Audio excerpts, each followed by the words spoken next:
Hello বন্ধুরা, আজকে আমি মোটরোলা G54 আর G64 এর কম্পারিজন আপনাদের দেখাবো। বেশি বড় করব না, ছোট করেই জানাচ্ছি।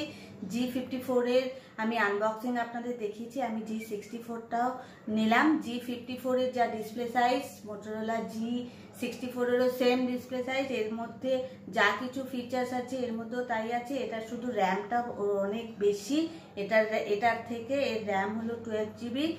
আর আপনার এটার অ্যান্ড্রয়েড 14 থেকে G64 স্টার্ট হচ্ছে, আর এটা অ্যান্ড্রয়েড 13 থেকে স্টার্ট দিয়েছে। এটারও 1 বছরের সফটওয়্যার প্রসেসর আপডেটের ওয়ারেন্টি, এটারও 1 বছরের সফটওয়্যার প্রসেসর। আর একটু বেশি করতে পারতো, 2 বছর অ্যাটলিস্ট করা উচিত ছিল, বাট বাকি সব ঠিক আছে। ক্যামেরাও মেন ক্যামেরা 50 মেগাপিক্সেল, এরও মেন ক্যামেরা 50 মেগাপিক্সেল, এরও ফ্রন্ট ক্যামেরা 16, এরও ফ্রন্ট ক্যামেরা 16। বাকি সব এক, কোনো কিছু আলাদা নেই।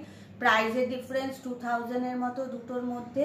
এটার একটু স্পিডটা বেশি এবং ফটো স্টেবিলাইজেশনও দুটোর সমান, আমি চেক করে দেখেছি। 64 এর মধ্যে কালারটার ভ্যারিয়েশন রয়েছে, এই কালারটা দিয়েছে, প্লাস আপনার পিঙ্ক কালার রয়েছে।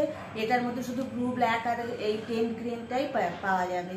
এবারে আপনারা যেটা আপনাদের ভালো শ্যুট করবে, যেটা প্রাইসে শ্যুট করবে, যেটা আপনাদের ভালো লাগবে সেটা আপনারা নিন। অনেক ধন্যবাদ।